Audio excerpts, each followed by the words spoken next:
istərdim ki, məclisimizi hörmətli, əziz el oğlum, Kəpənəsi kənd 2 nömrəli İctimai Məktəbin direktor müavini Çingiz Yaqublu davam eləsin. Buyursun. Buyursun dinməli. Gəl seçmə ehtiyac yox. Şimdi onu siz bilirsiniz. İcazənizlə mikrofonu qoyaq bu tərəfə. Əziz yaradıcı insanlar, söz və saz duyumlu qonaqlarımız, xoş gəlib səfalar gətirirsiniz. Bugün Binəli Bayramın sözünün, qəlbinin, əhatəsinin, borsalısının, kəpənəçisinin işığına, yurduna xoş gəlirsiniz. Binəli Bayram yəqin ki, kitab bizə gec çatıb, ona görə də çoxumuz məlumatlı döyürük, ancaq çatdıra bildik ki, hərəmiz bir-iki şeirini oxuyaq, fikrimizi bildirək.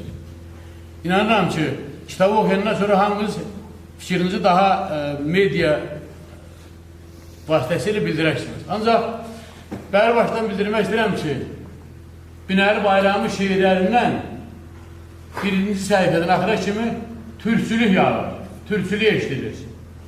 Ona görə ki, Binəli Bayram türk sözünü, türk kəlməsini həm qiymətləndirir, türk halını qiymətləndirir.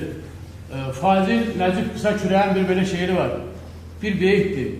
Türk sözü bir hecalı kəlimə, yazılsın başdaşıma, gərək yox heykəlimə. Türk harada varsa, ona nə heykəl lazımdır, nə heçsinə. Ona təbliğat lazımdır. Bahalı şeylərə, qiymətli şeylərə təbliğata ehtiyac olmadığına görə Türkün türkçülüyü də bu gün elə 21-ci əsrdə artıq Türkün təbliğatına ehtiyac yoxdur. Bütün dünya onu təbliğ edir.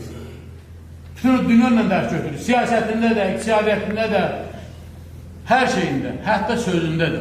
Ona görə ki, o söz Yunus-Emre'dən başlayır, Mövlana'dan başlayır və o türk sözü puxtələşə gəlib bugünkü müasir Azərbaycan şairlərinin, Azərbaycan yazarlarının hər birinin əsərində artıq özünü göstərir ki, bəli, mayası belə olan şeiriyyətin, poeziyanın gedişi hələ sonu yox, gələcəyə də yaxşı və gözəl olmalıdır. Və bir də onu qeyd eləmək istəyirəm ki, Binəli Bayramın, gəl mən bayram deyim, dilim uyumur. Ya bayramlı deyil, ya bayramlı deyil. Seçim sənindir.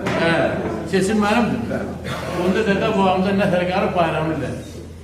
Binəli Bayramın bir özelliği odur ki, bu adamın ixtisası sahəsi elə bir sahədir ki, heç onun poeziya şeiriyyətə dəxli yoxdur. Ancaq onun fitri istedadı, bu təbiili, səmimiliyi, onu hər yerdən eşitdiyi atalar sözləridir, babalarından, nərələrindən eşitdiyi, kəpənəçinin masaqlarından eşitdiyi gözəl sözlər, yavaş-yavaş təsbih ki, münzıq ki, düzəl-düzəltli gözəl bir şeiriyyət ortaya qoyudur.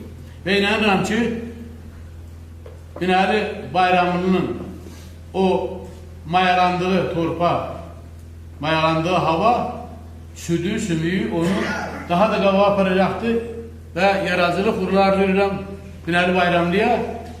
Belə tədbirləri çox-çox olacaqdır. Bu ilk kitabını təqdimatdır. Həm də 60 yaşlı anlamdır.